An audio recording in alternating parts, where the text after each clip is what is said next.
புகை வண்டி ஓட்டிட ஒருவன், அது போகின்ற வழி சொல்ல ஒருவன்.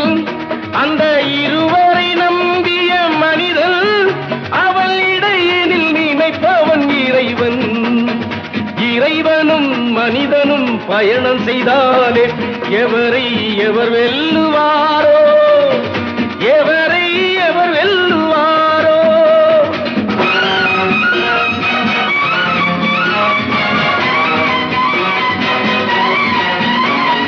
சந்திப்பு வருவது கண்டு பலர் சந்திக்கும் இடங்களும் உண்டு.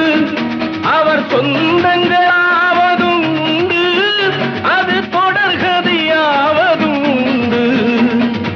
இறைவனும் மனிதனும் பயணம் செய்தாலே எவரை எவர் வெல்லுவாரோ.